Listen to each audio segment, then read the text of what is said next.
Hello guys, இந்த வீடியோவில் India Afghanistan பற்றி பேச போகிறோம். இன்னும் இப்போ தான் ஆரம்பிச்சிருக்கு, மேட்ச் போயிட்டுருக்கு. நான் ரெக்கார்ட் பண்ணும்போது 5 ஓவர் 15 ரன்னுக்கு நோ லாஸ். வெறும் 5 ஓவர் தான் போட்டிருக்காங்க. பட் இந்த 5 ஓவர்லேயே நான் ஒரு விஷயத்தை நோட் பண்ணேன். அது என்னென்னா, ஆப்கானிஸ்தானுடைய ஃபாஸ்ட் பவுலிங் யூனிட்டை பற்றின ஒரு விஷயம். அதை சொல்லியே ஆகணும் அப்படின்றதுனால எடுத்திருக்கேன். ஸோ எதனால் ஆப்கானிஸ்தான் மாதிரியான சின்ன சைட்ஸ், ஒரு அயர்லாந்து, ஜிம்பாப்வே மாதிரியான சின்ன டெஸ்ட் பிளேயிங் நேஷன்ஸ்னால் ஏன் அந்த ரிசல்ட்டு ப்ரொடியூஸ் பண்ண முடியல, ஃபாஸ்ட் பவுலர்ஸ் என்ன இஷ்யூவாக இருக்காங்க, ஏன் பேட்டர் கம்ஃபர்டபுளாக ஆடுறாங்கன்ற ஒரு விஷயம் எனக்கு தோணுச்சு. என்னென்னா, ஃபஸ்ட் ஓவர் ஜியாவுர் ரஹ்மான் பவுல் பண்ணுறாரு. 129 31, இந்த 3 ஸ்பீடை 129, 30, 31 அதை தாண்டவே இல்லை. அடுத்த ஓவர் அஸ்மத்துல்லா ஓமர்சாய் பவுல் பண்ணுறாரு. அவர் பார்த்தா 131, 32, 33 அதை தாண்டவே இல்லை. கீப்பருக்கு கேரி ஆகிறதே கஷ்டமாக இருந்தது. பட் இது பிச்சோட பவுன்ஸ் கம்மின்னு கூட நிறைய பேர் நினைக்கலாம். பட் அதை நம்ம இவ்வளவு சீக்கிரமாக கன்க்ளூட் பண்ண முடியாது. ஃபாஸ்டர் பவுலர்ஸ் போட்டதுக்கப்புறம் பவுன்ஸ் இல்லைன்னா மட்டும்தான் நம்ம கன்க்ளூட் பண்ண முடியும். எக்ஸாம்பிளுக்கு டே 1 அங்கே லார்ட்ஸில் பார்த்தீங்கன்னா, இவங்க ஃபாஸ்ட் பவுலர்ஸ் போடும்போது, இங்கிலாந்து நியூசிலாந்து 2 ஃபாஸ்ட் பவுலர்ஸ் போடும்போதுமே நிறையா பால்ஸ் கீப்பருக்கு கீழே ஹாஃப் வாலிலேயோ ஒரு எக்ஸ்ட்ரா 1 பவுன்ஸ்லேயோ கேரி ஆகிட்டு இருந்தது. பட் அதுவே எல்லா பவுலர்ஸும் போட்டதுனால நம்ம கன்க்ளூட் பண்ணுறோம். இப்போ இங்கே யாருமே போடல, ஓமர்சாயும் ஜியாவுர் ரஹ்மான் மட்டும் தான் போட்டிருக்காங்க. அதனால் அதுக்குள்ளே நம்ம கன்க்ளூட் பண்ண முடியாது. பட் இந்த பேஸ் இவ்வளோ கீழே இருக்கிறதுனால என்னென்ன அட்வான்டேஜ் டிஸ்அட்வான்டேஜ்னு பார்க்கலாம். இப்போது T20 கிரிக்கெட் எடுத்துட்டிங்கன்னா, எனக்கு ப்ரெஷர்ன்றதை தாண்டி நான் இப்போது 30 பால் 60 ரன்ஸ் அடிக்கணும். அப்போது அந்த ஃபஸ்ட்டு பால் கொண்டு நீங்கள் ஸ்லோயராக போடுறீங்க, ஒரு 129 போடுறீங்க. அந்த பாலை நான் பீட்டன் ஆகிட்டேன் அப்படின்னா டெஃபினட்டாக எனக்கு ஒரு ப்ரெஷர். அடுத்தது 29 60ன்றது இந்த ஈக்குவேஷன் ஆகிடும். இன்னும் ஒரு பாலில் சிங்கிள் தான் கிடைக்கிது அப்படின்னா 28 பால் 59ன்ட்டு மாறிடும். ஸோ ஒரு பால் எனக்கு பவுண்ட்ரி அடிக்காமல் நான் போகிற ஒரு பாலுமே எனக்கு ப்ரெஷர் ஏறிக்கிட்டே இருக்கும். அதே மாதிரி இங்கே நீங்கள் பார்த்தீங்கன்னா, டெஸ்ட்டில் நீங்கள் ஒரு ஓவரில் 6 பால் நான் பீட்டன் ஆனால் கூட நெக்ஸ்ட் ஓவருடைய ஃபஸ்ட்டு பால் எனக்கு ப்ரெஷர் இருக்கவே இருக்காது. ஏன்னா எனக்குன்ற ஒரு கோல் இல்லை. அந்த கோல் இருக்குது, அந்த கோலுக்கான டைம் லைன் கிடையாது. நான் இவ்வளவு சீக்கிரம் இதை நான் அடித்தே ஆகணும் அப்படின்ற எந்த வித கட்டாயமே கிடையாது. அந்த ஒரு காரணத்தினால இது பெருசாக ப்ரெஷரை க்ரியேட் பண்ணுறதுக்கான ஆப்பர்ச்சுனிட்டியே கிடையாது. ஸோ நான் விட்டாலும் பீட்டன் ஆனாலும் எட்ஜ் எடுத்தாலும் எனக்கு அதை பற்றி பிரச்சனை இல்லை, நான் அவுட் ஆகாத வரைக்கும். ரெண்டாவது, நீங்கள் இதில் எடுக்கிறதுக்கான விக்கெட் எடுக்கிறதுக்கான ஆப்பர்ச்சுனிட்டி என்னென்னலாம் இருக்குன்றதை நீங்கள் ஃபஸ்ட்டு பாருங்களேன். டெஸ்ட் கிரிக்கெட்டோட ப்ரிடாமினண்ட்டான விக்கெட் டேக்கிங் விஷயம் என்னென்னா, கீப்பர் அண்டு ஸ்லிப்பு கேட்ச்சு அந்த அவுட் சைடு எட்ஜில் எடுக்கிறது தான் ஃபஸ்ட்டு சாய்ஸு. போல்ட் எல்பிடபிள்யூ ஆப்வியஸாக எல்லா கேம்லேயும் எப்போவுமே இருக்கக்கூடிய ஒன்று.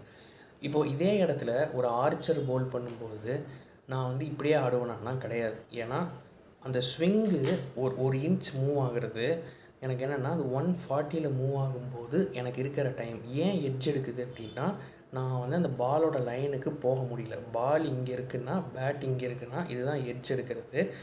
ஸோ ஒரு 6 கிலோமீட்டர் 7 கிலோமீட்டர் ஸ்பீடு குறையும் போது நான் பாலை ரீச் பண்ணுறதுக்கான எக்ஸ்ட்ரா அந்த ஒரு மில்லி செகண்ட் எனக்கு கிடைக்கிது. ஸோ அதனால் எட்ஜ் எடுக்கிறது எனக்கு ரிஸ்க்கு பாதியாக குறையுது. ரெண்டாவது, 129 30லேயே போடும்போது எட்ஜ் எடுத்தாலும் கீப்பர்கிட்ட கேரி ஆகுறதில்லை. இவ்வளவு விஷயங்கள் எனக்கு இன் ஃபேவர் ஃபார் பேட்ஸ்மேன் இருக்கும்போது நான் அந்த இடத்துல கவலைப்படணுன்ற அவசியமே இல்லை.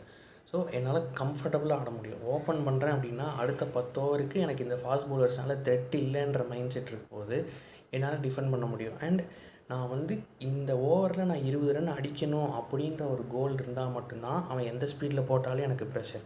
எனக்கு அந்த மாதிரியான கோல் இல்லை. நான் பாலை பார்க்குறேன், பாலுக்கு ரியாக்ட் பண்ண போகிறேன். அப்படிங்கும்போது எனக்கு எந்த வித ப்ரெஷருமே இல்லைன்றப்போ என்னால் கம்ஃபர்டபுளாக டிஃபென்ஸ் ஆட முடியும். ஆல்சோ இப்போ நீங்கள் ஒரு ஜிம்பாப்வே மாதிரி ஒரு சைடு எடுத்துக்கிட்டீங்க அப்படின்னா, ரிச்சர்டு கராவா அண்டு பிளெஸிங் முசரபானி இவங்க 2 பேரும் தான் ஃபஸ்ட் இனிஷியல் 2 ஓவர் போடுவாங்க. எனக்கு தெரிஞ்சு அதாவது ஒரு ஆர்ச்சரோ, ஒரு சவுத் ஆஃப்ரிக்கன் ஃபாஸ்ட் பவுலர்ஸோ, ஒரு கம்மின்ஸ், ஹேசல்வுட்டு, ஸ்டார்க்கு போடுற அந்த ப்ரெஷரை இவங்களால க்ரியேட் பண்ண முடியாதுன்னா கூட, ஒரு ஜியாவுர் ரஹ்மான் அண்டு அஸ்மத்துல்லா ஓமர்சாய் போடுறத விட பெட்டராக ஒரு ரிச்சர்டு கராவா அண்ட் பிளெஸிங் முசரபானினால் போட முடியும்.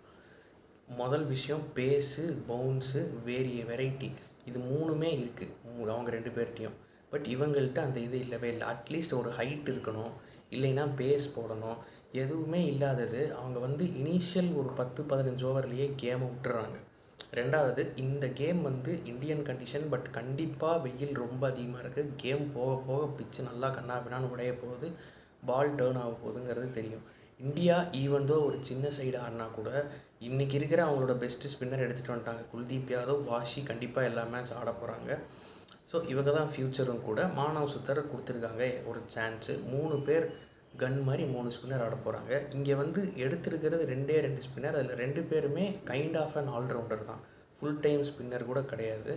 கரோட்டியும் சரி, இன்னொரு பவுலரும் சரி, மெயின் ஸ்பின்னர்ஸ் யாருமே ஆடலை. ஃபாஸ்ட் பவுலர்ஸை நம்பி போயிருக்காங்க. ஒமர் ஜாய் இருக்கார், ஜியாவுர் ரஹ்மான் இருக்கும்போது எதுக்கு இன்னொரு ஒரு ஃபாஸ்ட் பவுலருன்றது எனக்கு உண்மையாகவே தெரியல. பட் என்ன தான் அவங்க எத்தனை ஃபாஸ்ட் பவுலர் எடுத்துகிட்டு வந்தாலும் ஆப்கானிஸ்தான் மாதிரியான சைடு இன்னும் கொஞ்சம் வளரணும். டெஸ்ட்டில் வந்து ஒரு பெரிய டீமுக்கு கொஞ்சமாவது ஒரு T20 எப்படி க்ரோ ஆகிருக்காங்களோ அந்த மாதிரி ஒரு கொஞ்சோண்டு மேலே வரணும் அப்படின்னா ஃபாஸ்ட் பவுலர்ஸை டெவலப் பண்ணுங்க. முதல்ல பவர் பிளேலையா அது டெஸ்ட் மேட்ச்னா அந்த ஓப்பனிங் இனிஷியல் 10 ஓவர் 15 ஓவர் போடுற அந்த ஃபஸ்ட்டு ஸ்பெல் போடுற பவுலர் ஒரு டாலாவோ ஒரு 140+ போடக்கூடிய ஒரு பவுலரை வந்து டெவலப் பண்ணால் தான் ஆப்கானிஸ்தான் மாதிரியான சைடு வந்து கொஞ்சம் இப்போ இருக்கிற ஸ்டேஜிலிருந்து இம்ப்ரூவ் ஆக முடியும். ஸோ ஃபர்தராக மேட்ச் எப்படி போகுதுன்றதை பார்த்துட்டு மிச்சதெல்லாம் பேசலாம்.